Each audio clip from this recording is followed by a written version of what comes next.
my gosh, the live stream of the Eric Zane Show podcast has begun, kind of.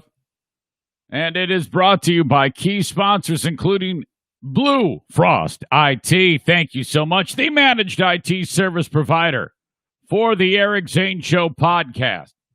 For your business, you need a managed IT service provider, just like you need a trustworthy mechanic or a Joe Martinez working on your HVAC. If you're a smaller, medium-sized business, you need this man. Blue Frost IT. Okay, that is an insurance policy against a potential tech meltdown, which I can just imagine how terrible that would be. Blue Frost IT at 616-516-8579 or online at bluefrostit.com. Call them, get a quote for your business. You'll be amazed at how affordable it is for you. If you already have a managed IT service provider, these guys will do a better job, and you'll save money while you're getting that service. Call upon Blue Frost IT. They also bring you my Twitter, my Periscope videos, brought to you by Blue Frost IT. The Kent County Health Department. Okay, it's been a hell of a year for them at the health department, and it continues to still be a very, very difficult, trying time. They're soldiering on, though. Make sure you get that flu shot. Of course, the kids, get them vaccinated. Measles, mumps, rubella, chicken pox. These are all important things that you need your kids vaccinated for. And if you're, one of these kooks that insists that you're an anti-vaxxer for life, all right, go be miserable somewhere else. Don't say we didn't warn you, jackass. AccessKent.com/health is their website. That's one of the things I love about the podcast, is having the freedom to say, yeah, you're a crazy fuck. And then no one says shit about it.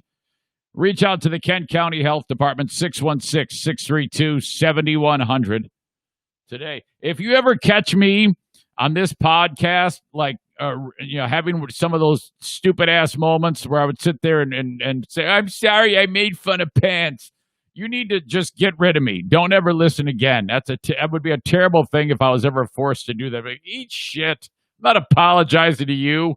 And besides, I'm only saying sorry because, I'm in trouble. All right? I'll just try not to get in the weeds. But don't worry. If I offend you, too bad. Shoreliner Striping. These guys are great. Man, they what you got here is a group of professional hockey referees. As you know, we have the American Hockey League here in West Michigan. And so these dudes get together, all these linesmen and referees, and they make this business, Shoreliners, which kind of has a hockey theme to it. Blue liners, shoreliners. The blue liners might be referred to as the defensemen or sometimes maybe the linesmen. But AHL referee Tim Mayer started Shoreliners, and he wants you to call upon him if you need your parking lot striped or painted. No parking. A yellow stripe by the fire hydrant. Arrows going one way. The stalls, the parking lot stalls, the slots there. Maybe the inside of your workplace needs to be painted as well, or your athletic field, or you need your parking lot swept. Call upon Shoreliners online at shorelinersstriping.com. All right. Hi, O'Neill. It is the 28th of September, 2020. I want to see O'Neill all the time. He's here. The Eric Zane Show podcast begins. My fucking Pellerito. Right now. This is the Eric Zane Show podcast, powered by the Zaniacs. And I do believe that this is an on-time start. Yeah, I think it was officially like 8:01 when the show got started. But that's rare. That hasn't happened in forever. But I somehow pulled it off. Welcome to you. I appreciate you for being on board with me on the Eric Zane Show podcast. We have so much ground to cover. My gosh. Each and every day, Plenty of things to talk about here on the Eric Zane Show podcast, and really, really busy too because we got a day that's all stacked up. I haven't even taken a look at it. I try to focus on the podcast at about on at this time every day. I do actually have limo school with Omar, the professor of limousine technologies, over at Affordable Limousine and Party Bus. This dude is the guy who teaches guys like me all they need to know to be able to pass their CDL. You know, you gotta get this certain type of license to be able to drive a limousine, and I don't have it. I only have a chauffeur's license, so that I can only drive the sedans. But if you want to work all the time, and I do, Omar is the guy to see. And he trains you, so I have to go there and then study with him. It's like personal tutelage from Professor Omar, the professor of limousine technologies at Affordable Limousine. So I gotta go see him at about 3:00 today.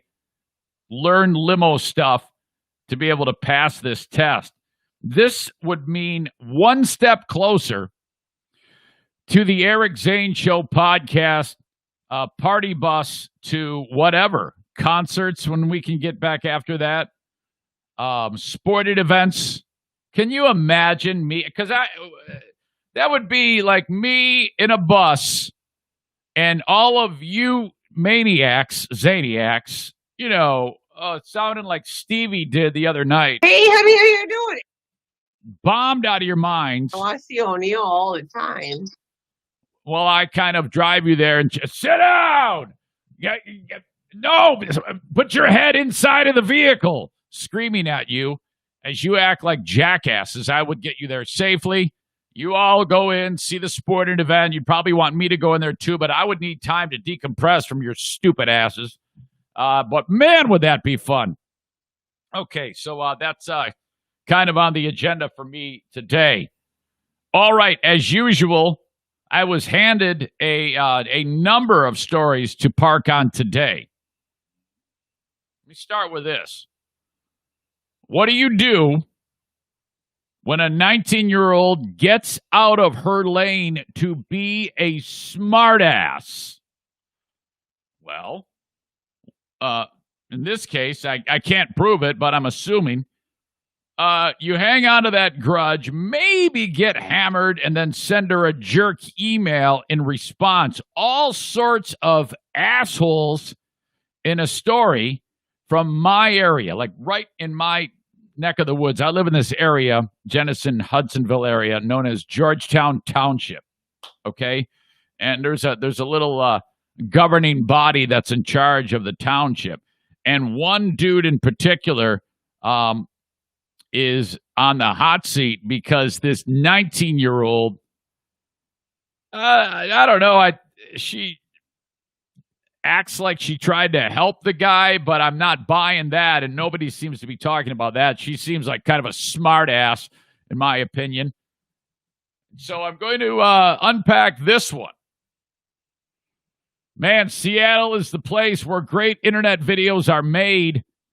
Okay, so in Seattle, what's going on there is, it's kind of like a big hippie spot, and there's been all sorts of protests and crazy shit happening, so the police have been occupied with all of that.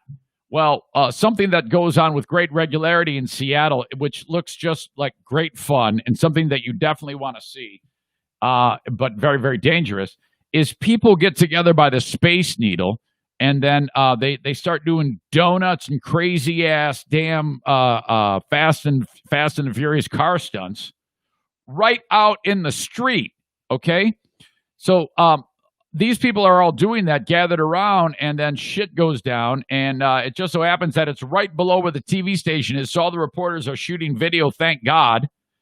And this has nothing to do with these protests that are going on. It's all these people who are just getting shit-faced watching these amateur car stunts.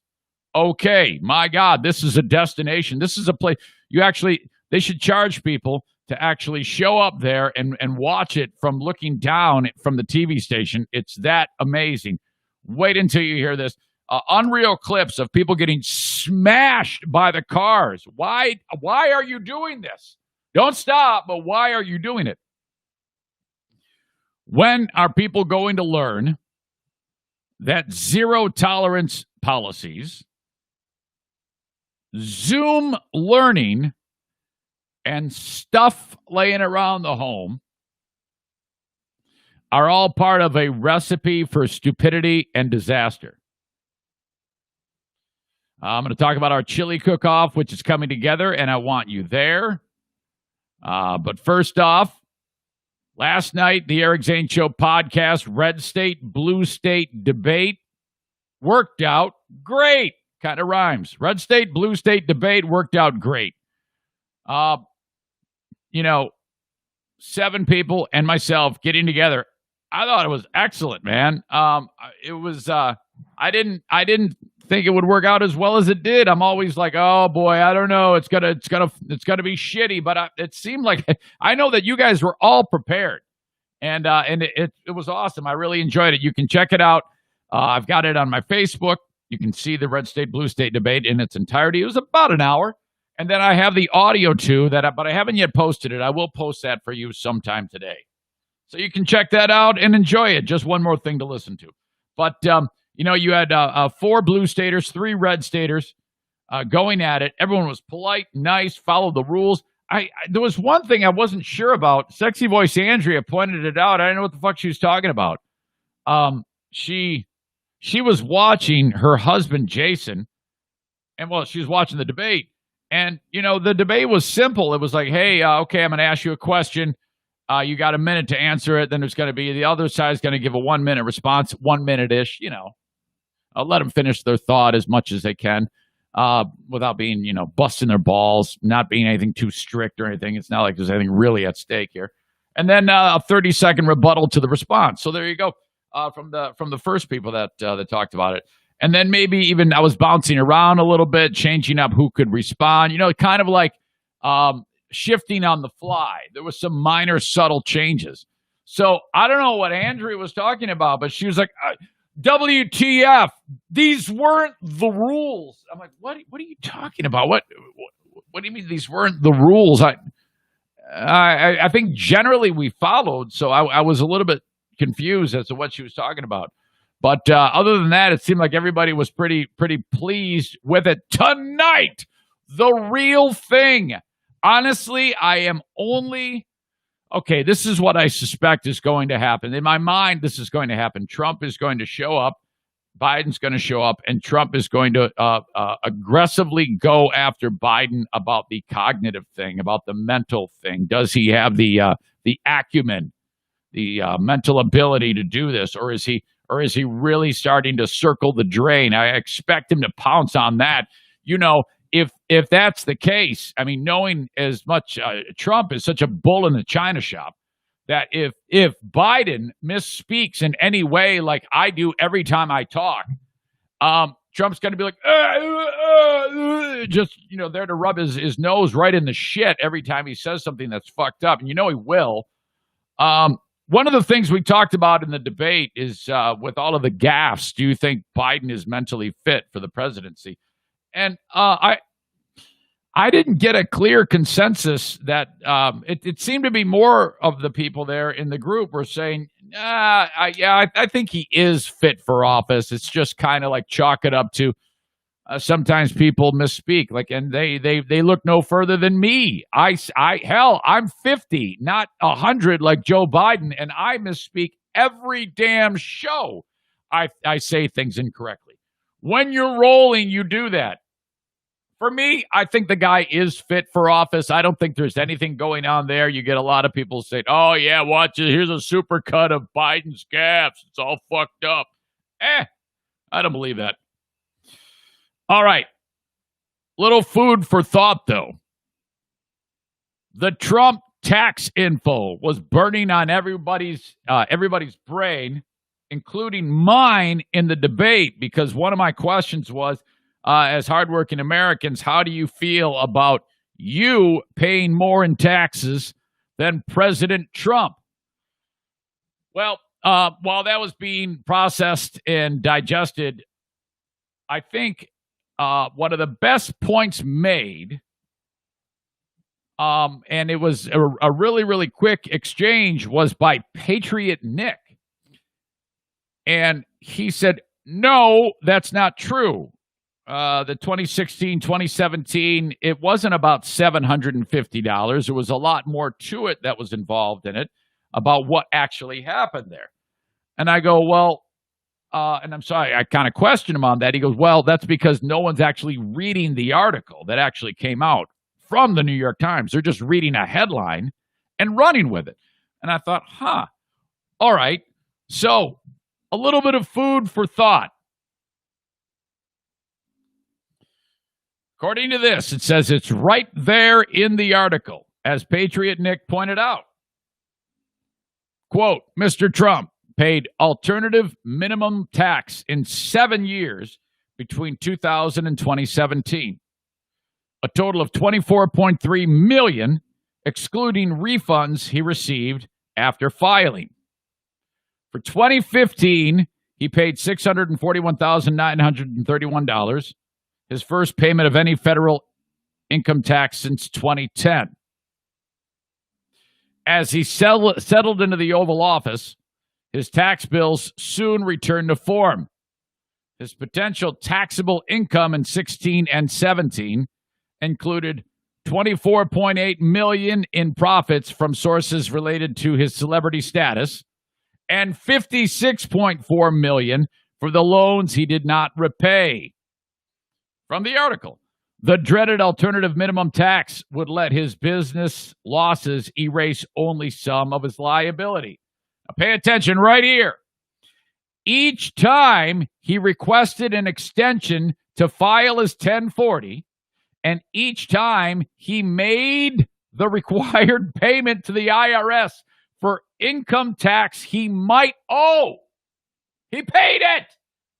$1 million for 2016 and $4.2 million for 2017. He paid it. So how the fuck did they miss that? That's bullshit. And you know how I am. I mean, I call bullshit on Trump all the fucking time. But that's horseshit. He paid the tax. Oh my God. It goes on to say, but virtually all of that liability was washed away when he eventually filed. So what he did, again, he filed an extension on his 1040, which everybody does or can do. And each time that he did that, he made the required payment to the IRS for income taxes he might owe. $1 million 2016, $4.2 million 2017. So take your $750 and say, fuck off. That's bullshit. But virtually all of that liability was washed away when he eventually filed, and most of the payments were rolled forward to cover potential taxes in future years. So he was rolling payments forward to cancel out the tax bills. Listen to this. Trump made use of $9.7 million in bonus investment credits. Okay? Let's be very clear here.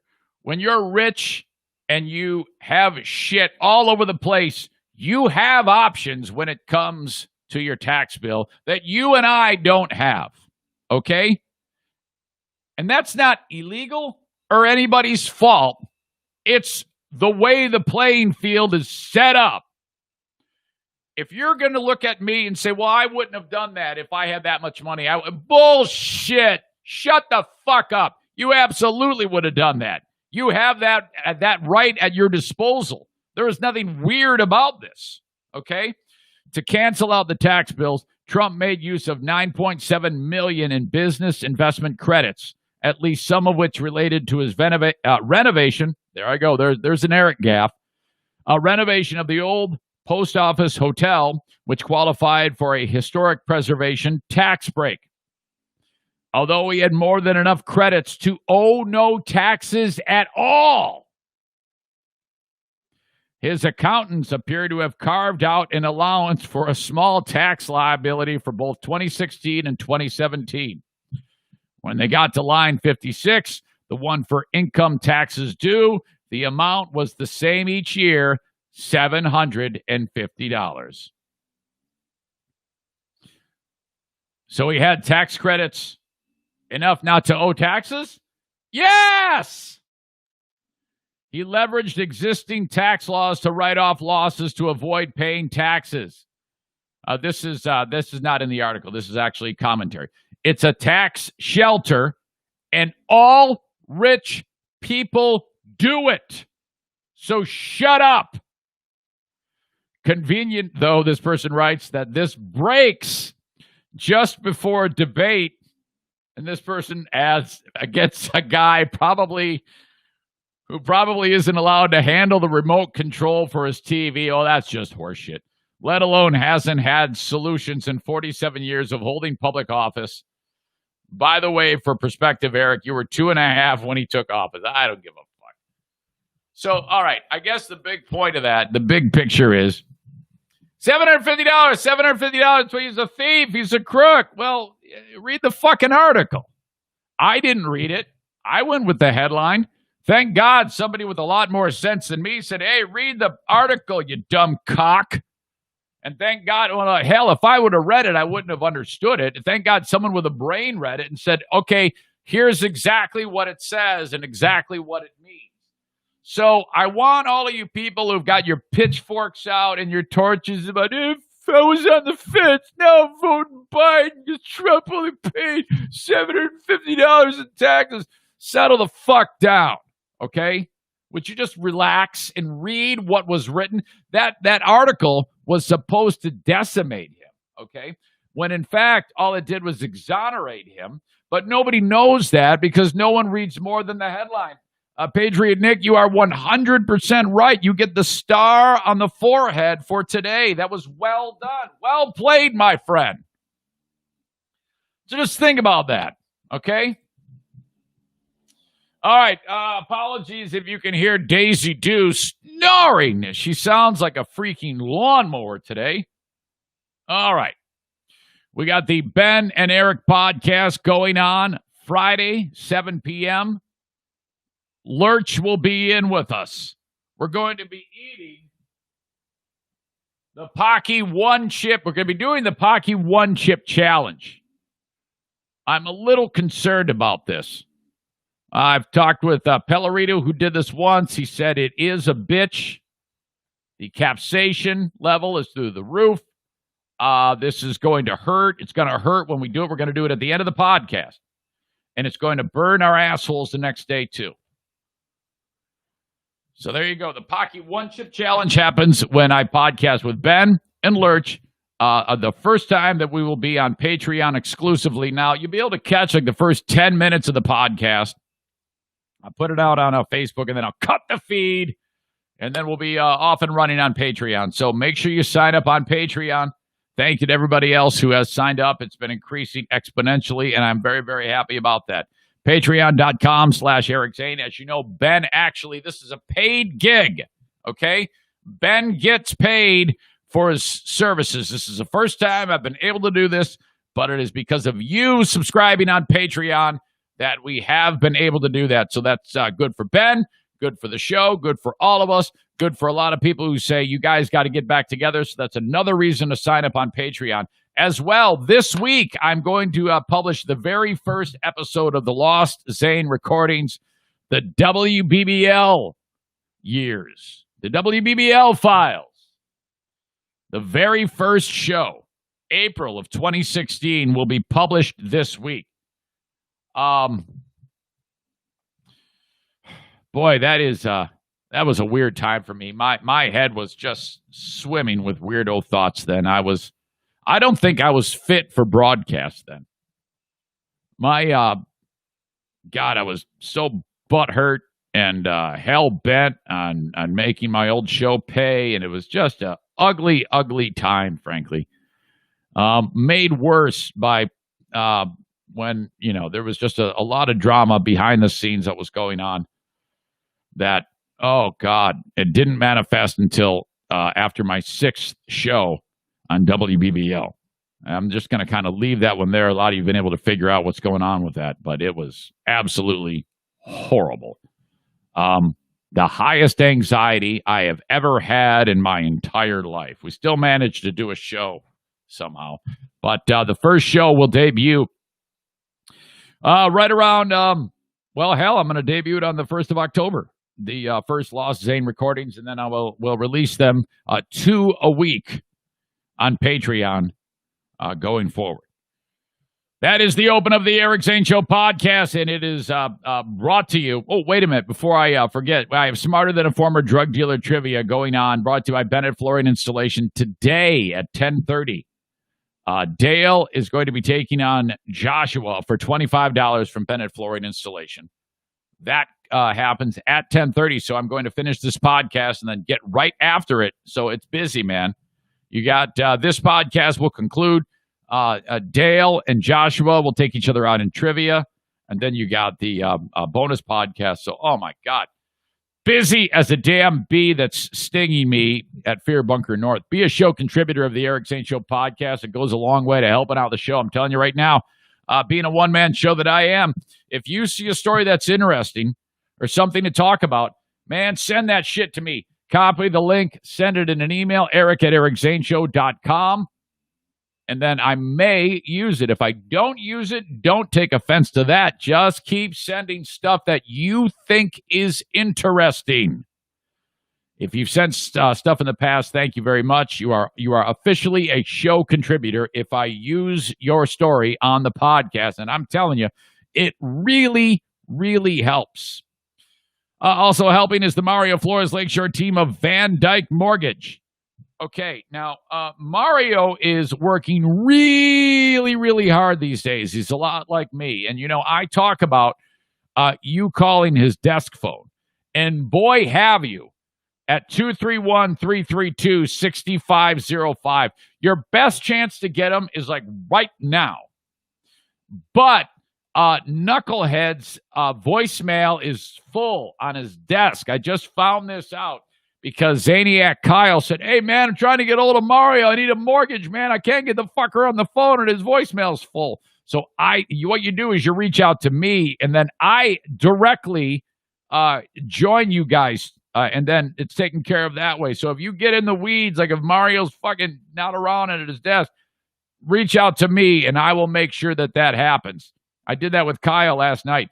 But Mario's so damn busy because so many people are saying, Mario, we need you. We need that mortgage. 231-332-6505. The Mario Flores Lakeshore team of Van Dyke Mortgage. My God, is this guy crushing it. Because, hey, man, people want to get the mortgage before they get the house. And it has never been a better time to get a mortgage. I mean, I've heard that said so many times, but it's absolutely true right now. The rates are ridiculously low. So whether your credit score is 750 or whether it's in the dumper because of bankruptcy or divorce, reach out to Mario today. If you're a first-time mortgage person, man, that's weird. You're scared to death that you're signing your life away. You've got all these dumb questions you're afraid to ask anybody else. Ask away to Mario. 231-332-6505. Once again, thanks to Baldwin Ace Hardware. They're up north. The kings of DIY awesomeness in the Northland. And, of course, bringing you all of my moments with the queen of the forest, Diana. That's right. Diana joined the Zoom, the red state, blue state debate. And they were like, yeah, come on, show us your titties. Let's see it. Woo, yeah, come on. After the last time she was on camera, she almost got, in fact, she walked in. I think it was Blue State Rob said, oh, man, we're going to get deplatformed. Side note, Rob, I think in hindsight, looking back on all 7 of my candidates in the debate, I think Rob held his own the best. And, boy, that's tough. Because there was a lot of great points made by a lot of people. I'll have to think about that. I seriously, there was no one who was really shitty. Okay, fuckface Nick / Patriot Nick. He was given a minute on a lot of his times to talk, and he would only use 15 seconds. And I was like, "What the fuck? What are you doing?" But then he made that great point about the New York Times article. So I think that catapults him up a notch or two. Everybody did awesome. It was great. So anyway, where was I? Diana brought to you by Baldwin Ace Hardware. When you go up north, go to Baldwin Ace Hardware. Even if you don't need anything, go in there, say, hey, where's Mike Gilmurray? Where's Jennifer Gilmurray? Oh, they're right over there helping a customer. Well, go up there and thank them. Say, hey, I listened to the podcast. Thanks for keeping Zane, whole, because he is an asshole with his podcast by supporting him as a sponsor. And then spend a few bucks in the place, okay? This is the time of year at Baldwin Ace Hardware where, like, it's slowing down because tourism is ending in that area. But Mike does a great job at keeping all of his employees working all year long. So if you are in that neck of the woods, go out of your way and help them out and whatever. Buy some stuff at Baldwin Ace Hardware. They have everything you need for your DIY projects. Maybe some fishing gear you might need, a new grill. All right, get it at Baldwin Ace Hardware. Stella Fly Laura was on the Red State, Blue State debate. Another amazing performance, okay? She of the libertarian mindset, voting for Joe Biden. In fact, Blue State Rob is crossing the aisle. Longtime Republican voting for Biden. Stella Fly Laura did her thing too and told her, made her points excellently. If your business is not utilizing Facebook and any other social media, LinkedIn, Instagram, well, you're kind of leaving money on the table. And you're like, well, Zane, I don't know how to do that shit. I'm like old and ugly, and I don't know how to. I'm just not good with that. Screw it. I'm not gonna dive into what. Well, okay. Well, then your competition will, and they're gonna take your money. Okay, because let's say you own a pizza joint. All right. And you don't regularly publicize what you're doing, they're going to be reminded, all the customers, by someone else, and then you lose the money. Don't be a dick. Call upon StellaFly for all of this type of marketing. You need more info? StellaFly.com. STELLA fly.com. I have no idea what that even means and where that name came from, but that's what they call it. StellaFly.com. Utilize social media appropriately to get your message out. All right? Okay. I cannot wait to talk about this story.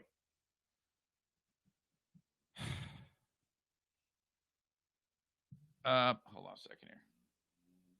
Where is it? Okay, there it is. I thought I lost it. Where I live is this community called Georgetown Township. You got a board of whatever, however many people who one of the guys is running for a treasurer position or something like that, and on the platform or the website it says this is what I believe in, and he didn't have the grammar all, I guess. No, it doesn't matter, but there was some 19-year-old kid who took the time to write the guy a message and say, hey, I'm not going to vote for you. A little snot is what she was. This 19-year-old snot reaches out to this dude and says, yeah, I'm not going to vote for you, but I wish you luck. I'm a nerd. And by the way, your grammar's all fucked up. This is what you should do. You should go to this website and use this grammar. And she didn't swear. She was actually pretty polite about it, but it was way passive aggressive. And fuck, I would have just told her to fuck off right there. But this dude who works for the township is like, thanks. Yeah, my dad's a language arts teacher. I should have run it by him. Thanks a lot. Well, then about a month later, this snot gets an email from this guy's inbox that it was really like every other word was misspelled. And I'll actually read the exchanges to you on all of this. Treats her like shit. Well, she gets butthurt, and then she and her snot friend shows up on the Zoom public forum for the township and narcs on the guy, and then sends the email that the guy supposedly sent to everybody else on the township board or whatever. So everybody, now there's this big dust up. So you got a lot of dick-headed behavior going on here. And I'm going to break all of this horse shit down. Fox 17 did a story, but they didn't read word for word the emails of 19-year-old snot's passive-aggressive attempted takedown of the dummy. And then the dummy's supposed email, which he says, I was hacked. Yeah, man, somebody logged into my email and sent that shit. It wasn't me. A 19-year-old in Georgetown Township is trying to get to the bottom of a message that she says she got from an email account belonging to a township board member. Fox 17 talked to that woman and that board member tonight who says he thinks he was hacked. Our Michael Martin has that. Okay, so the woman is the 19-year-old. Yes, she's a woman, but she's a young adult. Story. This is your opportunity, as I said earlier, to take up to 3 minutes to address the board. At a Georgetown Township board meeting held on September 14th, a 19-year-old woman named Claire Tenbrock and her friend spoke about a message Tenbrock said she received after reaching out to board member Michael Bosch in regards to his current campaign for township treasurer. Before the August 4th primary, she emailed several candidates who were running to better inquire on their viewpoints. After reading candidate statements in the Granville-Jennison Chamber of Commerce, What a fucking nerd. she came across several grammatical errors in Mr. Michael Bosch's statement. After reading Mr. Bosch's candidate statement online, she sent him this message on July 22nd. I email my representatives often just to kind of, check in and see how things are. She said, in part, Thank you for your service on the Board of Trustees. I'm sure, that's not always an easy job, but, just so you know, here's the grammatically correct thing to do. Mr. Bosch responded. Okay, I'm going to pause this and actually read word for word what this brat said.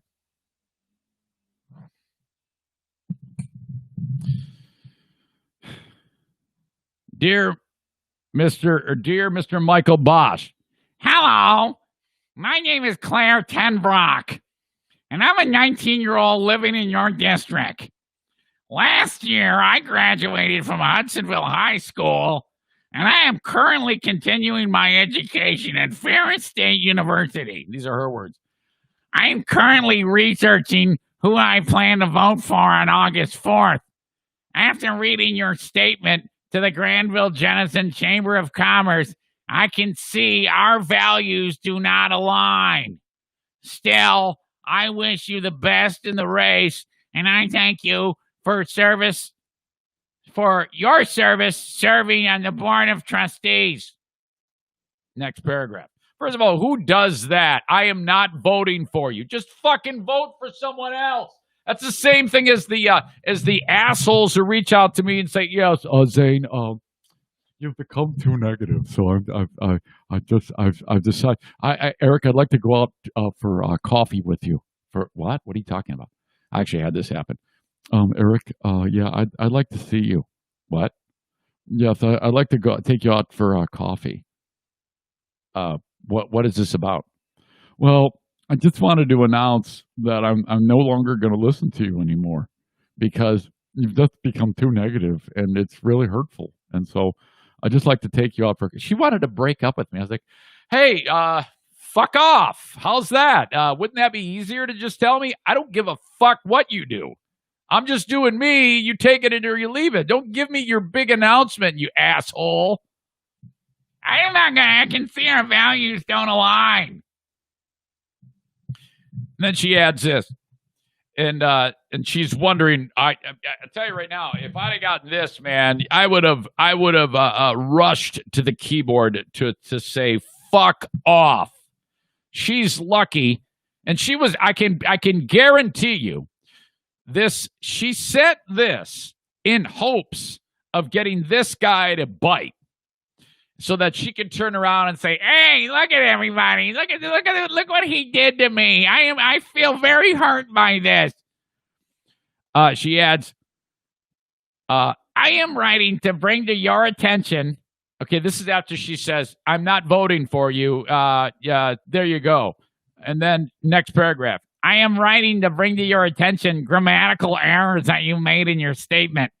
You say, quote, I am an unapologetic Christian, pro-life, pro-family, Second Amendment loving, constitutional conservative Republican, American patriot that believes in limited government, personal responsibility, and fiscally conservative spending," end quote. When writing a list with 3 or more words, a comma should be used to separate the words or phrases. Without the use of a comma, The list can grow confusing and hard to understand. The grammatically correct way to express your stance would be, quote, I am an unapologetic Christian, comma, pro-life, comma, pro-family, comma, Second Amendment loving, comma, constitutional conservative, comma, Republican, comma, an American patriot that believes in limited government, comma, personal responsibility, comma, and fiscally conservative spending, period, end quote. Purdue has an excellent online writing lab that can be used to double-check grammar rules. Here's a link to the page on comma rules that I would recommend reviewing and being mindful of next time you make a public statement. Sincerely, Claire Tenbrock. What? Shut the fuck up. Oh, my God. Oh, gross. Ugh. Ugh. What a pain in the ass. Oh, how embarrassing. So now if that's me, I'm like, so eat shit. Shut up.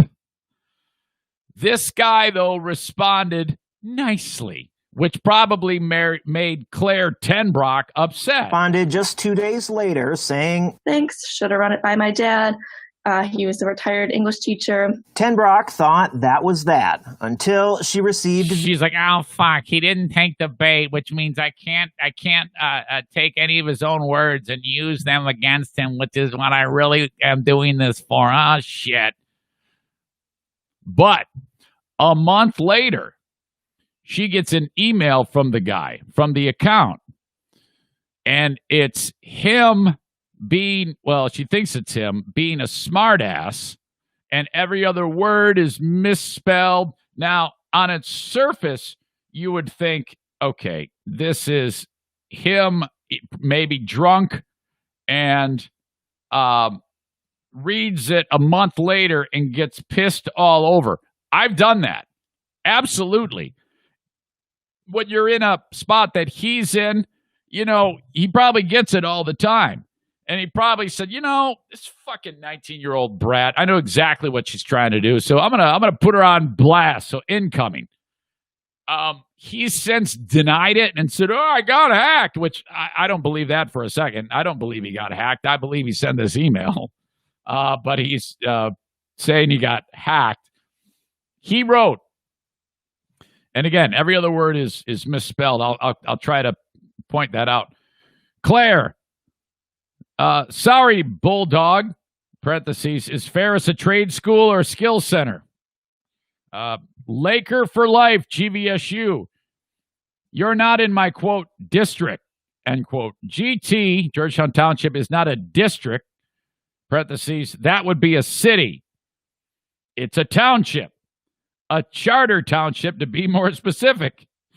I wanted to thank yous again for your, YUR, advise and wisdom regarding my response to the chamber questionnaire to candidates. Not sure how I did it, but I was, WUZ, able to squeak, SQEKE, by and win in the primary. It's ITZ, just plain crazy if you're asking me how's it happened, but it must have Ben's destiny. I did a bookmark on the interweb link you provided me, the same one you ran my bio through, so in the future, when I want to be a self-righteous D-bag with my friends' Facebook posts, I can look LUK all smart and educated and really show them how much of a smug, self-serving virtue signaling all sorts of words to indicate profanity like asterisk, ampersand, at symbol, $sign. I am. I'm so inspired, I may even go and riot and burn BERN stuff like the worthless, entitled millennials in Portland. Who knows? Nowes. I think you might. I wish you all the best in your future nothingness. Stay judgy. It seems to suit you. Extra commas just in case. Social distancing kegger this weekend at Ferris. Blah, ha, ha, ha, ha. Serious question. Who failed you? Parents, Hudsonville High School, or Ferris? All right. Now, if you're Claire Tenbrock, you're like, oh, fuck, he took the bait. Well, now we're going to kick his ass.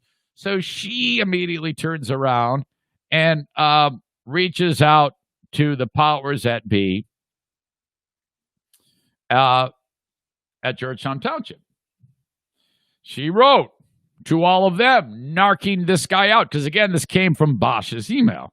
So she's like, well, this is it. Now I can kick his ass. She wrote, hello, my name is Claire Tenbrock, and I'm a Georgetown Township resident. I just wanted to bring this email that I received from Mr. Michael Bosch to your attention. I'm still in a bit of shock and awe that an elected official would speak to a 19-year-old in this way.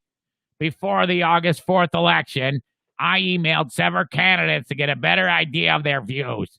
I had a brief correspondence with Mr. Bosch, and I received this abusive and insulting email about a month later. I'm not sure what the proper course of action is, but I wanted to inform you of the harsh words of your colleague and hope something will be done about it. I would also like to note, I don't think my parents, Hudsonville High School, or Ferris has failed me. I graduated in the top 10% of my class and served on the executive board of Students' Council, a National Honor Society. I'm currently attending Ferris with a full tuition academic scholarship. Sincerely, Claire Tenbrock.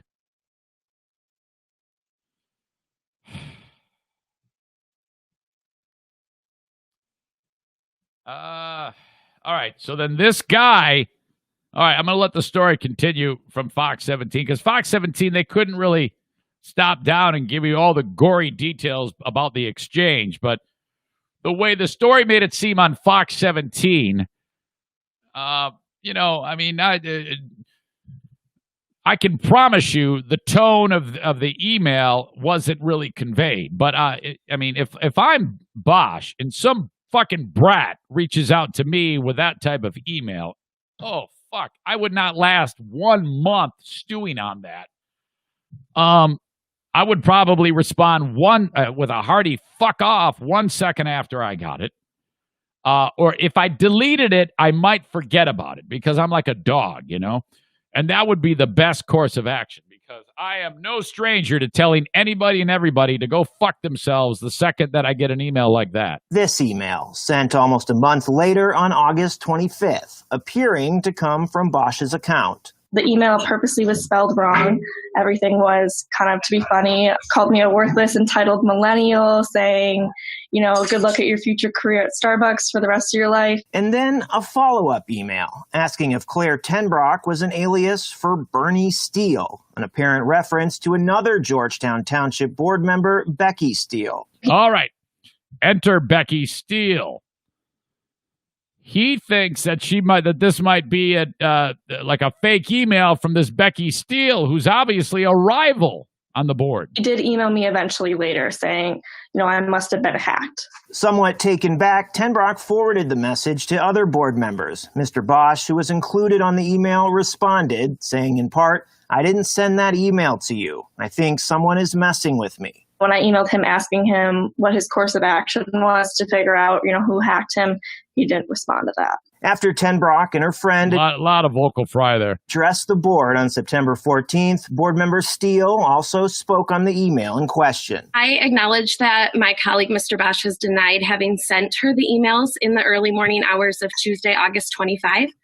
That said, I do not believe this denial to be truthful. She says, okay, this Steele is like, wait a minute, what the fuck?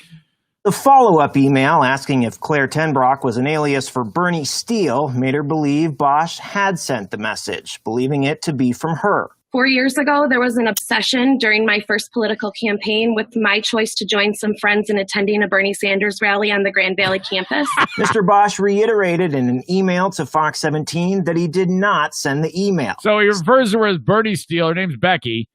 And she says it as reference to 4 years ago when she was a Sanders supporter that he started calling her Bernie Steele. So that's some, kind of like something that only he would know, I guess. It's further evidence that he did send the email. I absolutely believe that he did send all of these emails. I don't believe the guy. I don't believe dude when he says, "Oh, no, I got to act." I just don't believe that. Saying in part, I have never and would never speak to any of my constituents that way. There's okay. A group of people who are Yes, you did. You did do that. Now, the quicker you end this and say, "Yeah, I did it. She's a snot. She needed that."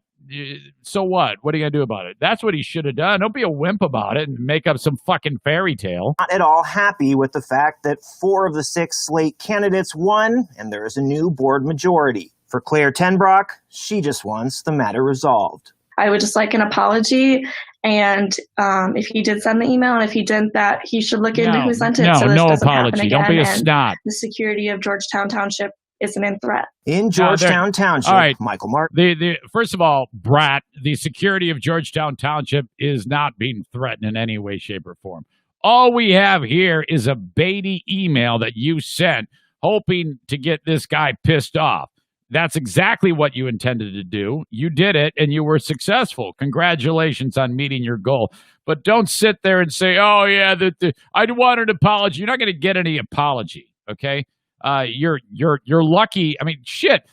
The fact that this all happened and that it's on the news tells me that, this is all kind of a plant designed to get this guy's feet moving, and she was successful. So I give her that. All this, yeah, let me correct your grammar. Let's see. Bosch in his email when he was denying it. Again, I don't believe him either.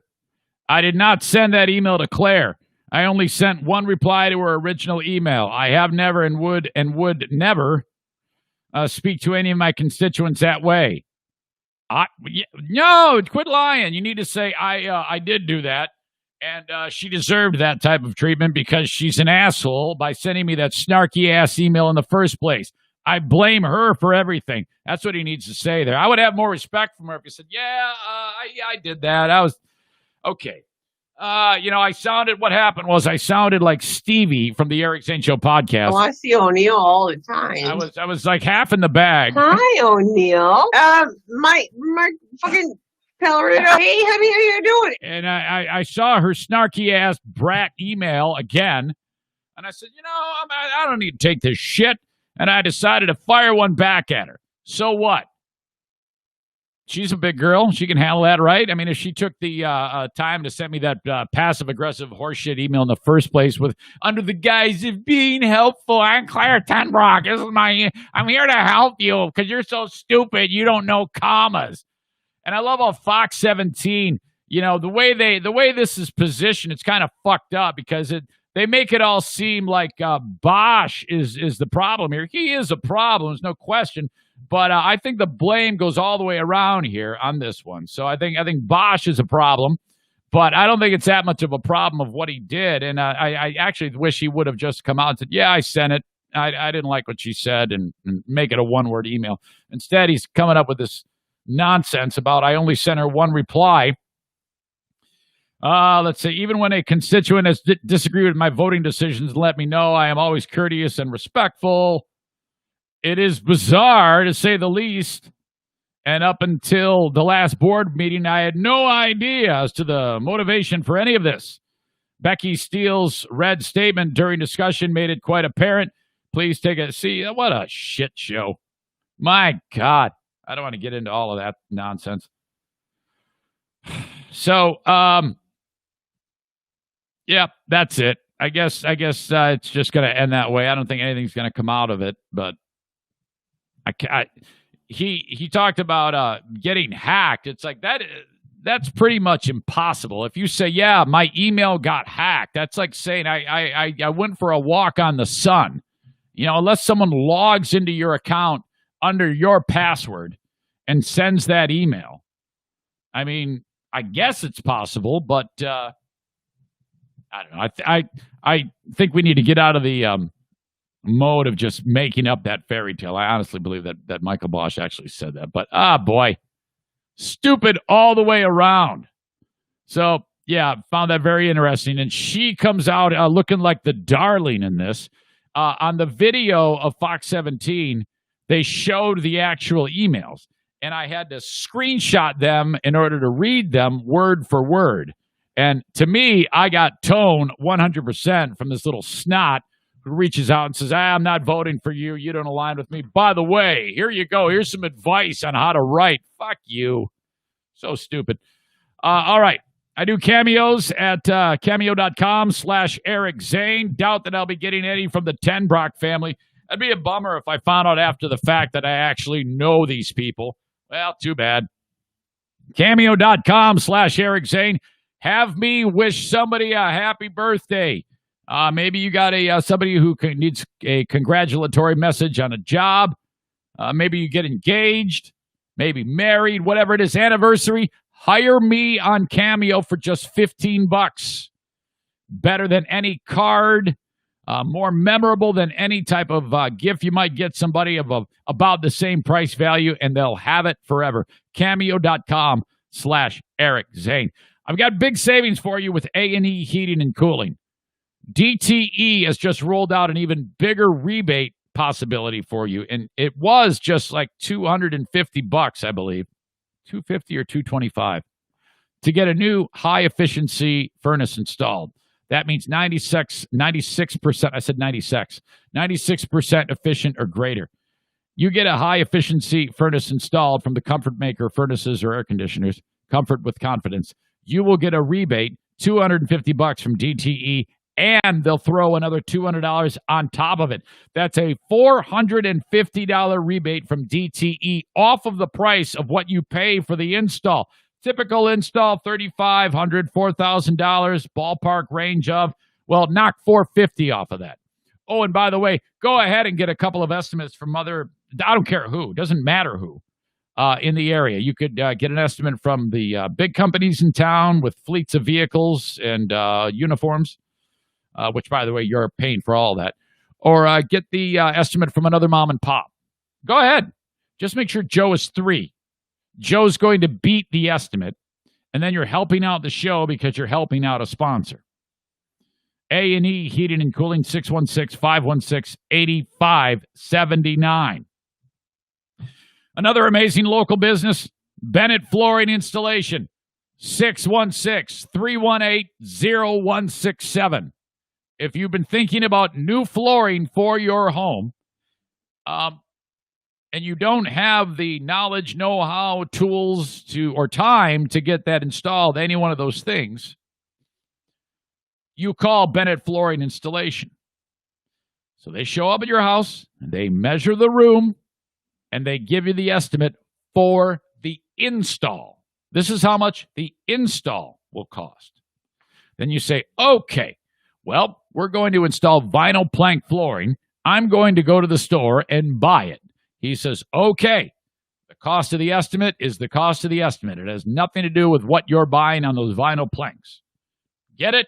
We'll install the vinyl plank for the price that we quoted you. If you want more info, call them at 616-318-0167. Jacob and Jason Bennett, great local business, Bennett Flooring Installation. Thank you very much. Please mention my name when you call out to any of the sponsors of the show. Excuse me. All right. Been at this for 1 hour. We're going to be light today on time. I can tell. Email eric@ericzaneshow.com if you have any insight on what I'm talking about. The Green Clean Technologies inbox. See a bunch of stories that have come in about cadaver dogs. We'll be searching Carol Baskin's missing husband Don Lewis's lake house. I'm a little concerned about the story though, because it is it's kind of involved with a TV show, which tells me it's, more for TV show purposes than it is actually looking in a criminal investigation. So I've gotten a couple tips about that story, but I don't know. I'm not buying that right now because it seems more like something to promote a TV show as opposed to actually anybody doing an investigation on the actual story. Ooh, what is this? Woman's profanity-filled meltdown from Kevin in Muskegon. On a flight to Detroit, caught on camera. Just saw that one late. Let's see here. Maybe we can get to that.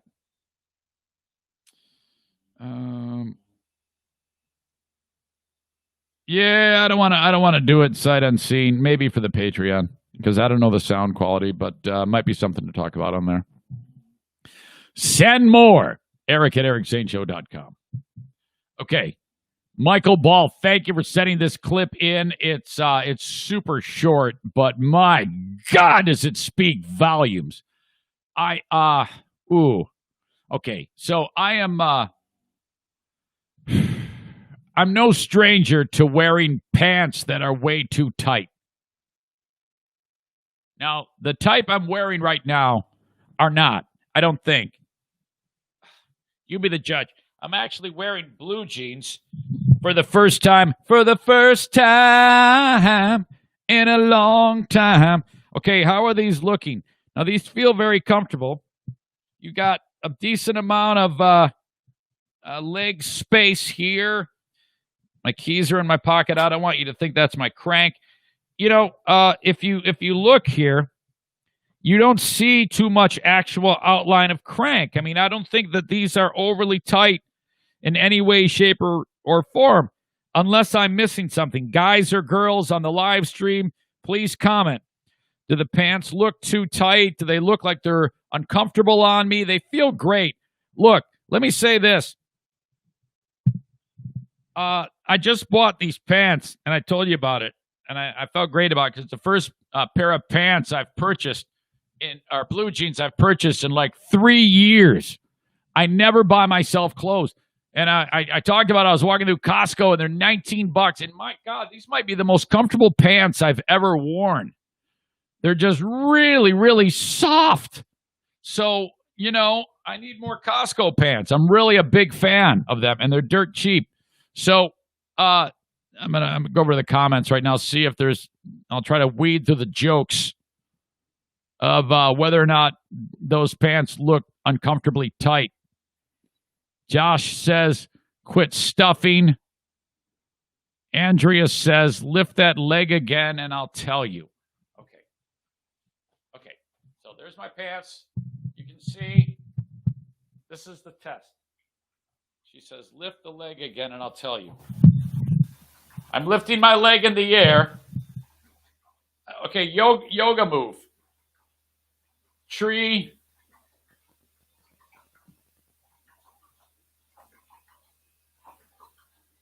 What do you think? By the way, thank you, Jason Mays, again for the T-shirt. Amsoil runs on freedom. Adam says they look stretchy. They are. They actually are a little bit to some degree, and it's awesome. Sarah says no Costco brand. Why? What's wrong? Josh says they're sexy. Thank you, Josh. Andrea loves them. They're form fitting. They hug my buttocks, and you can't see my crank. You know, I mean, not that. I mean, Andrea would actually love to see an outline of crank, but they don't. Mitchell says baby gap. I don't know what that means. Are they stretchy jeans again? No, but, you know, that's weird. They actually feel like it, so maybe they are. No, they're not. Yeah, they are. They do stretch. These are stretchy jeans. What does that mean? They don't really look like it, but if I pull them like that, it's kind of like they almost like bounce back. Does that mean something? Does that mean that I'm old? What do you guys know about this shit? I have no idea. All right, hang on a second. Where is that comment that Andrea made? No one has ever seen your crank without a magnifying glass. Son of a bitch.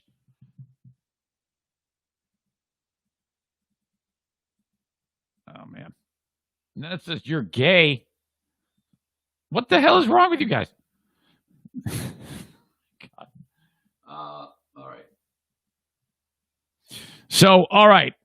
The pants don't show moose knuckle. And I've had that problem before with the knuckle. One moment in particular stands out. This actually happened. Radio Days, GRD, we were giving away, I think it was a jet ski somewhere in town. It was one of those deals where, like, you show up for a party, and then you draw names out. If your name is out, that means you're out of the contest or something like that. It was one of those deals where everybody gets a key or something like that, or gets to try the fucking thing, try to start it, and if your thing starts it, you win. I don't know what the hell.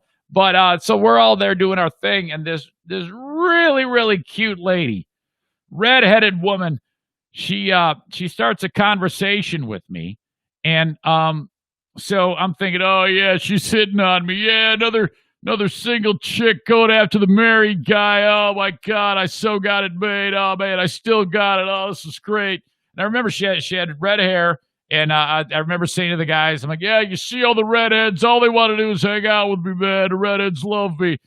And she goes, hey, Zane, I got to tell you something. And she said it in front of everybody. So this was all a evil plot by this sick bitch redhead who wanted to fuck me up. She says, I got to tell you, I'm telling you this as a friend. Your pants are too tight. We can actually see the outline of your penis. And I'm like, oh, God dang it. And I left. I went home. I mean, it was that. I was so embarrassed by that. But, she kind of shamed me into doing it, into not wearing pants like that. But not to say that I have worn moose knuckle pants since then. So that's the reason why I wanted you to see if my stretchy Garanimals here, Costco pants, were actually showing the knuckle. The video that I am going to post in the comments of this podcast and at In the News of EricZaneShow.com is, oh my gosh, horrible. At the end of Family Feud, when they're all standing around clapping, and Steve Harvey saying, hey, come on back. We're going to play the feud tomorrow right here. That's the same channel. Yeah, congratulations to the so-and-so family. And nice job to this family. You would better luck next time. Returning champions. Yeah. Da-da-da-da-da-da. Da-da-da-da-da-da-da-da. Boom, boom, boom, boom, boom, boom. Bum bum bum bum bum bum bum bum bum bum bum bum bum bum bum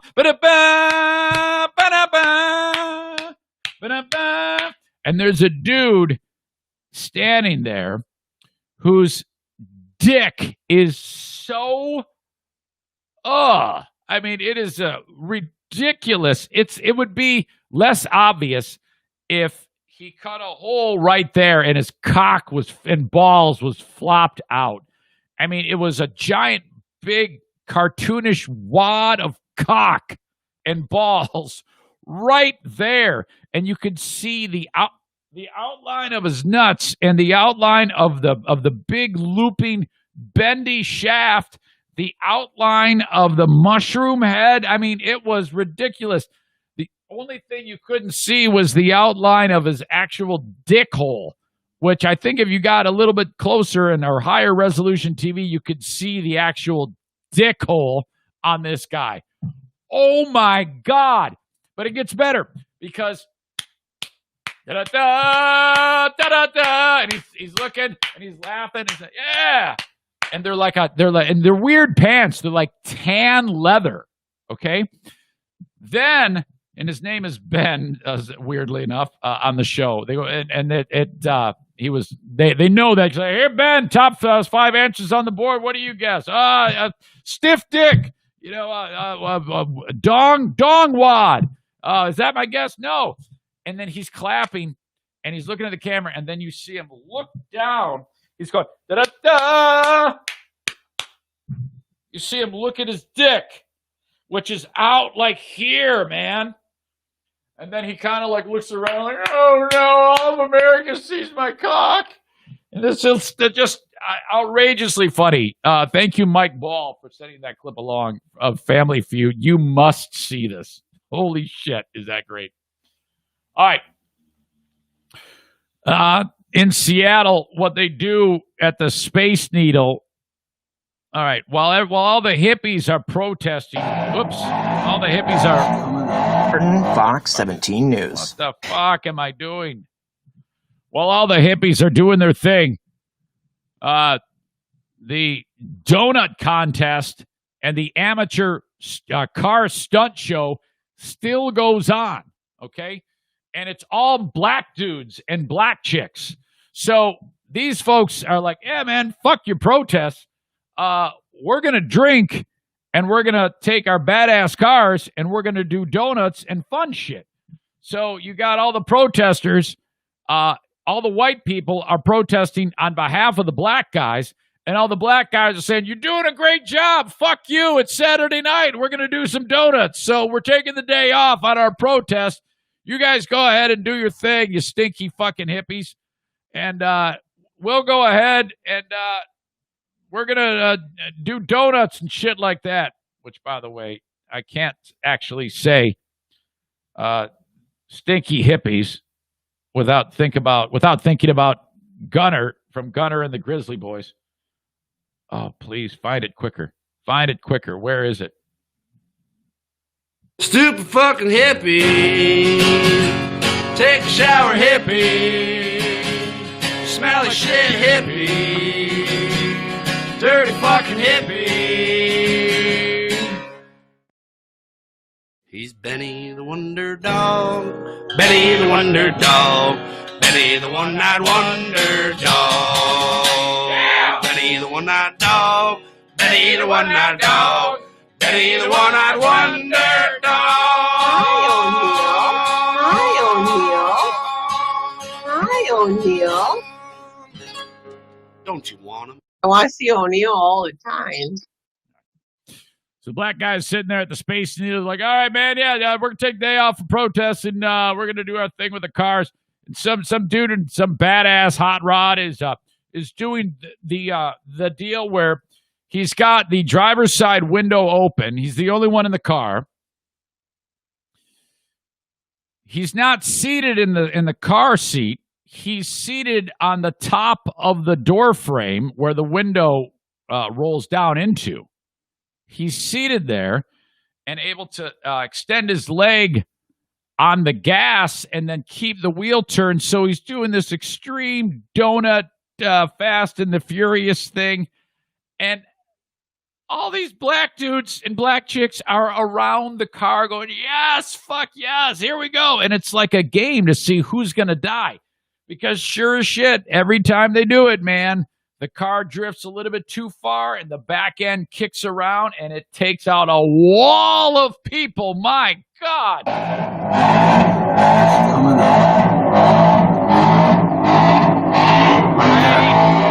Whoa. Now, you can't really tell with that sound that someone just got struck, but quite literally, there's all these people in front with shooting cell phone video, and they go flying like you wouldn't believe, man. And that was it. And it just so happens that the video that is being shot comes from a local TV station, which looks down on this plaza right by the Seattle Space Needle. So all these dudes are doing this, and then the TV news is like, all right, man, we're a little short on stories. Well, the black guys are hitting each other with their cars. All right, let's go. Let's get some footage of that. So they do that, and then sure enough, it's featured on the news. There was one more, too, where another guy, the same type of stunt. One dude in particular, he gets smashed into, and then the vehicle that is doing the donuts also hits a car, rips the bumper off.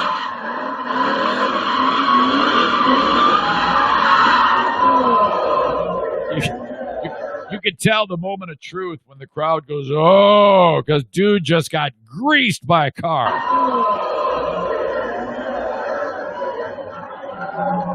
and then they tend to their injuries, and then they all line up again and do it again, and nobody gives a shit.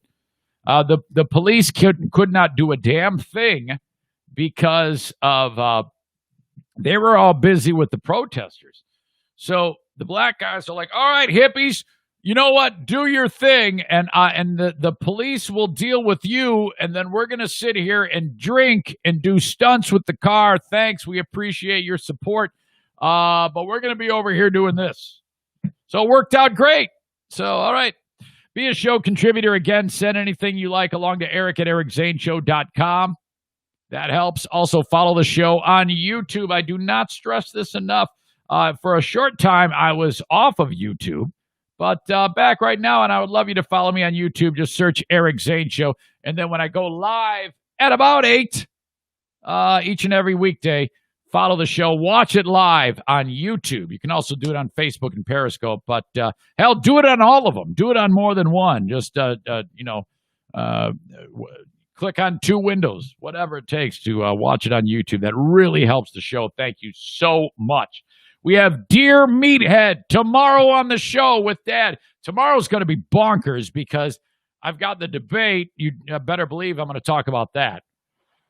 And Dad is going to have his 2 cents about the debate. And I'll have audio from the debate. And then I have Dear Meathead brought to you by JM Synthetics. Runs on freedom.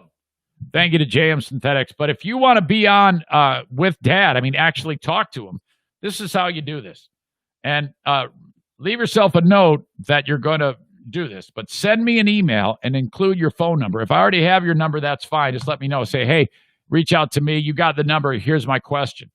And then I'll actually conference call you up with Dad on Dear Meathead, so you yourself will speak with him. Send it along, eric@ericzaneshow.com for Dear Meathead tomorrow on the Eric Zane Show podcast. All right. Okay. I want to talk about F45 Byron Center. F45training.com/Byron Center is the website. Brand new gym facility. Classes on the hour, every hour, all throughout the day. Training on the weekend. F45. Functional 45. The workouts are 45 minutes long. My God, if you just walk in off the street and you haven't worked out in the last 10 years, or maybe you've never done a thing, that's okay. Swallow your pride. The hardest part is getting in there the first time. Once you get in there, you see the atmosphere, how everybody wants to help you. It's a great, great vibe. And then the group training with personal training type of feel to it. All right. All the social distancing things are in place. It's absolutely sanitized. They have to keep it within certain guidelines. It can only have so many people, but I want you to try it for free just to see how you like it. Byron Center, Michigan is an unbelievably fast-growing community. There's a family fair right there in the downtown area. This is a small community, but growing. They're growing faster than they can keep up. F45 is right in the same plaza as the family fair. Go to f45training.com/Byron Center. Click right where it says free trial or start for free or whatever. It says it right in red. Click on that, and you got 7 days free. I'll be working out there. You'll be able to see how it works on Facebook, so maybe you want to see that, but I am going to be doing that. Oh, boy. We're talking lung burner. We're talking working your heart like you wouldn't believe, strength, coordination, balance for your mind and body. It is all taken care of. They've got showers there. Not every place that does these types of workouts has shower facilities. They have that there at F45 Training. F45training.com/Byron Center is the website. Go there, and you've got 1 week free, okay? And that's a big thank you to them for signing on with the Eric Zane Show podcast. Okay. Retired U.S. Army Major Steve Prince. I wonder, it's been too long. I wonder if he's around. Incoming! Hey, Siri. Call Steve Prince. Calling Steve Prince Mobile. Dude's voice is so deep. He's like, You've reached Steve Prince with Warriors Set Free and Prince Army. Leave me a message and I'll get back to you as soon as I can. Thank you. Voice. At the tone, please record your message. When you've finished recording, you may. he was telling me that because of the current climate, when things happen in the world, like, well, bad things, it's alarming how many people flock to him to get their CPL. And I'm like, good. I sound like Jaco. Good. He says, yeah, that's been a thing. All of his classes for October are sold out. We now are looking to Saturday, November 7th. And there's already 6 in that one. In one day, that Saturday, starting at 8 a.m., you'll be done about 4 p.m. Just get it all the way out of the way, hammer it out. It's $125. You'll have everything you need for your CPL. Okay? You don't even need to own a weapon. He'll let you borrow one of his for the range time. I recommend the first step being get the license. Once you have that, the rest will fall into place. You'll get tons of insight with Steve. He'll be a friend for life, retired U.S. Army Major Steve Prince, and he'll be able to offer guidance and support after you complete the class. Class is going to set you back $125. You call Steve at 616-204-1705 to sign up, or go to ericzaneshow.com, click on the Prince Army logo. It'll take you right to his Facebook page, and you'll see the events right there. You can sign up online through his Facebook page. It's all very simple. And then that's it, man. Once you get that certification that says you've completed the appropriate classwork as required by the state of Michigan, you take that off to the county, and then you apply for your pistol license. They're going to fingerprint you. They're going to do a background check. You got to give them $110. And then in a couple months, your permit arrives in the mail. And then carry your pistol with you. Don't neglect that. Don't just get the damn license and then not carry the pistol. Keep it on you at all times, even when you're at the home. Saying you're crazy, man. No one's going to burst into my home. Yeah, said dummy who had a pistol license and then was the recipient of crazy man home invasion. Okay? Hell, you need to hide guns all over the house.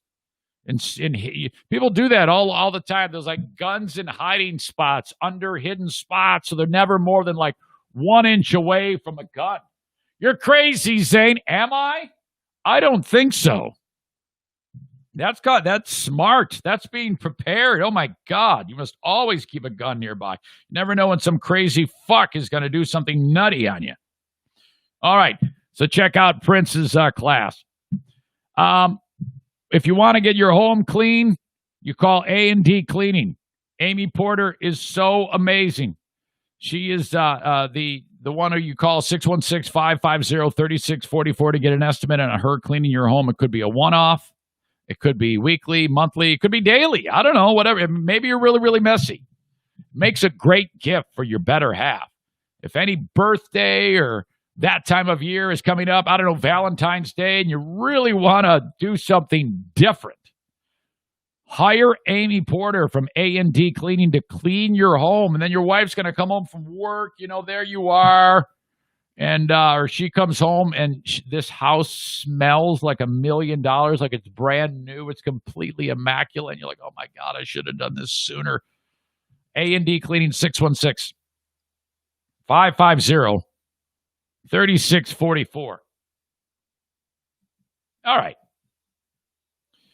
Boy, I'm a little bit torn on this last story because, all right, it might be a little overreaching, but no, it is overreaching. But I think that I'm trying to figure out, when are people going to understand that they have to make sure that they're aware of things ahead of time so that they don't get off the rails. I'm talking about a school and Zoom, and then the teacher sees something in the kid's house, and then all of a sudden the kid is in trouble. A lot of these schools, I don't think it's fair to be giving schools any shit at this point.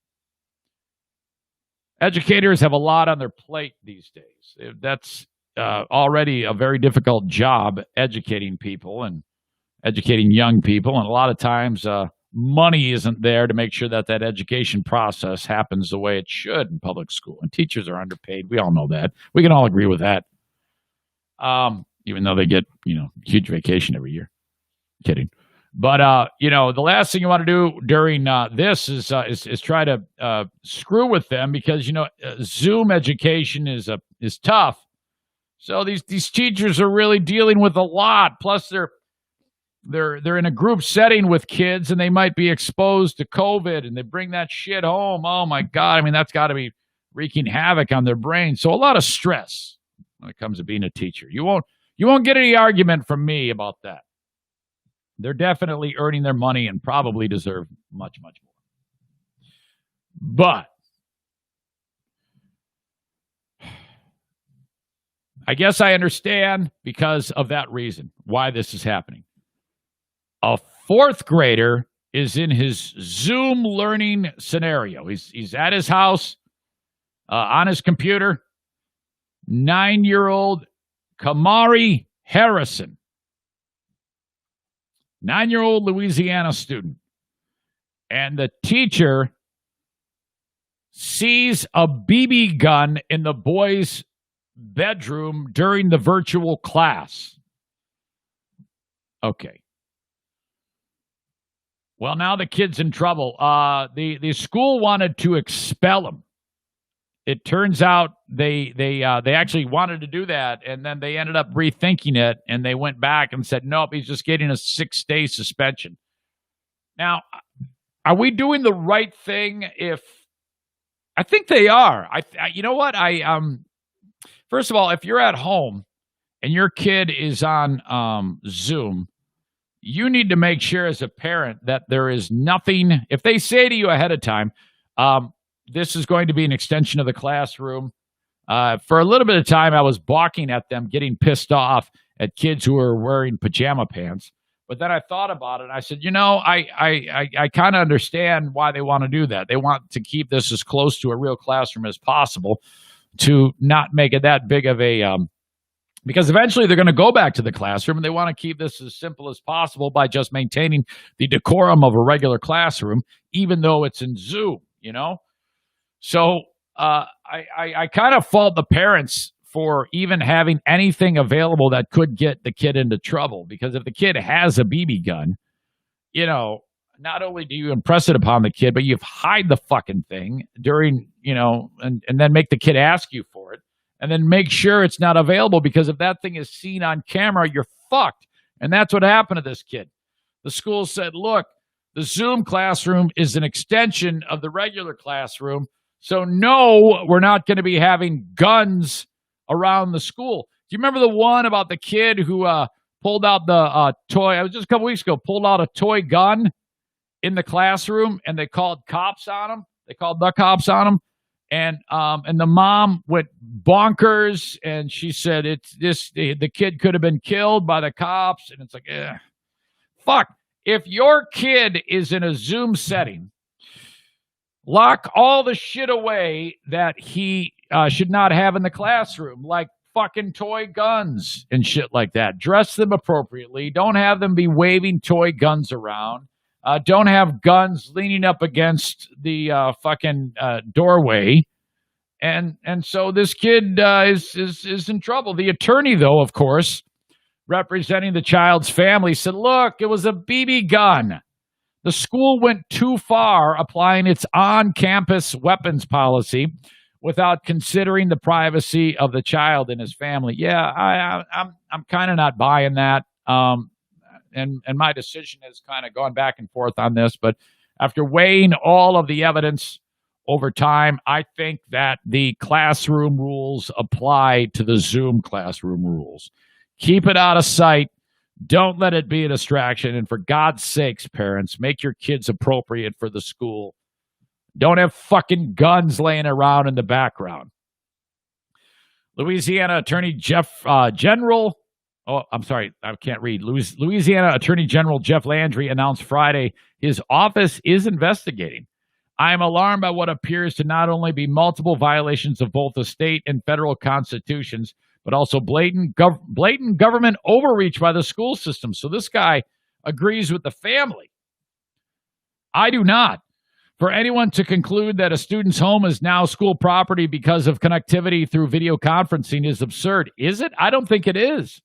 It is ludicrous for this all-American kid to be punished for taking responsible actions. First of all, I don't give a shit if he is an all-American kid. To be punished for taking responsible actions just as it is for his parents to be accused of neglect, Landry added. Okay, then it talks about how the incident happened. Was he like sitting there waving the gun around? No, that isn't how it happened. So I'm going to tell you. Kamari Harrison, the fourth grader at Woodmere Elementary School in Jefferson Parish, was taking a test in his bedroom on September 11th. He had been sick and he was not participating in online school the day before, but according to family attorney, so-and-so. She said Kamari had muted the volume on his computer so he could concentrate, and he muted himself since it's required when students are not speaking. One of his siblings, who shares his room, stepped or tripped on a BB gun that Kamari had received as a gift. Kamari picked up the gun and was out of sight from the screen for a moment. He then placed the BB gun next to him in his chair. Kamari noticed his teacher was trying to get his attention. According to school documents, the family attorney shared this with CNN. As the teacher called Kamari's name, the student was disconnected from the screen due to internet issues. The school tried to reach the parents unsuccessfully and then called Kamari's grandfather, the emergency contact, telling him the child had a gun during a virtual class, according to school documents. Yeah, fuck it. If weird circumstances lead to this, too fucking bad. It's up to the parents to make it so that the gun, a BB gun, should not be accessible anywhere near a Zoom classroom. It's their fucking fault. School documents show the school recommended Kamari's expulsion for possession of a starter gun, a stun gun, and or facsimile. That's their rule, according to Jefferson Parish Public School Policy and Procedures. At a hearing held September 22nd, it was determined Kamari was guilty of displaying a facsimile weapon while receiving virtual education. Family attorney who told CNN she participated in the hearing said a hearing officer determined it was a BB gun. The school amended the recommendation for expulsion to school suspension for 6 days and social work assessment. I don't know if you need the social work. You just need to tell the parents to fucking lock up the BB gun. It's not the kid's fault that the fucking parents are stupid here. All right. So 6 days, no big deal. I don't know what the hell you're suing for or investigating for. Kamari returned to online school Thursday, September 24th. He had been out of school since the day of the incident. The family attorney says that the Jefferson Parish schools, quote, took an on-campus weapons policy and unilaterally determined that they were going to apply it to one of their students. So what? In a manner as if he was on campus and not consider any measures such as the privacy of his own home. Yeah, dude, this is a fucking weird time, moron. Changes have to be made. That's called adapting a policy during a pandemic. Fucking idiot. In a statement to CNN, Jefferson Parish Schools told CNN, we do not comment. We don't comment on discipline, blah, blah, blah. The family attorney argues there is a gap in the way schools enact policies in a virtual learning environment. I think they did absolutely the right thing. If you're too stupid to hide the fake gun near where the kid is, and by the way, the kid could have been making up a fucking story. Maybe he wanted the gun to be there to show it off to his friends, or he was doing a stunt. So, you never know with kids. They do stupid shit all the time. So I agree with that. 6 days, that's fine. Not the end of the world. Kid's okay. And he learned a lesson. All right. Eric at ericzaneshow.com for emails. If you need any anything at all. Oh, I want to talk about this. I'm establishing a new set of show intros. In fact, where is Rob's? Shit, I'm not going to be able to play it for you. Rob sent me a new show intro that he recorded himself, Blue State Rob. I want you to record for me an intro to the show. Fuck, I got to do it. It's a great example while I'm talking about it. Okay, give me a second. Bear with me here. This is what Rob did. Rob's got some skills. I'll give him that. Okay. Audio attached. Okay. This is the Eric Zane Show podcast, a show hosted by a liberal Republican of Armenian descent and fueled by bouts of anxiety and adult attention hyperactivity disorder, also known as ADHD. It's not the best, but still better than radio. Anyway, here's your host, Eric Zane. If you want to do anything like that, go for it. Send it along. Let your creative juices flow. Rob, I think you got to recut that. I'm pretty sure you said Romanian instead of Armenian. This is the Eric Zane Show podcast, a show hosted by a liberal Republican of Armenian descent and fueled by bouts of anxiety and adult attention hyperactivity. You got to redo it. Hopefully you wrote it down because it sounded like that was actually something you wrote. You got to say Armenian. It sounded like Romanian. Could you do that? I would love that. Resend it. So if you want to do that, if you're a show listener, and make sure you identify yourself, Rob. This is Blue State Rob in New Jersey, and say that, and then say that whole thing. If you want to do that on your own, any of you, make sure you identify yourself. This is Kenny, and hey man, it's Kenny in Nashville. Look, and I know Kenny's done it before. You've done one of those, but you had your own music. I can't use that one with that music, but go ahead and record those and send them along, eric@ericzaneshow.com, or even text them to me for half the audience has my damn cell phone number. You can do that too. Send it along, and I will include you. It's part of this putting a new coat of paint on the Eric Zane Show podcast with some new, it's known as imaging for industry people. But I've got Jimmy just sent me all of his awesome guitar work. I appreciate that. And I will include that with the new imaging, and off we go. Okay, my gosh, that is it. We just hammered it out. The Eric Zane Show podcast, the free podcast, is done for the day. We are just under an hour away from Smarter Than a Former Drug Dealer Trivia with Josh taking on Dale. That happens at about 10:30 my time live on Patreon. And then, of course, the Patreon bonus podcast. I want to thank you for checking this one out, though. Please spread the word about the podcast on your social media that I am here doing my thing, and that would get more people to the party. Tell them about the Eric Zane Show podcast. Till next time, folks, have a great day. Bye-bye.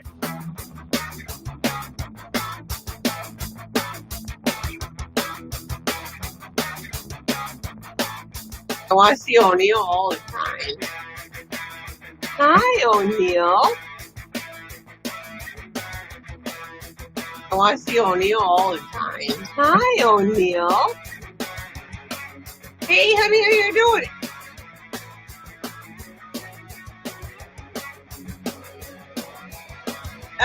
My fucking Colorado.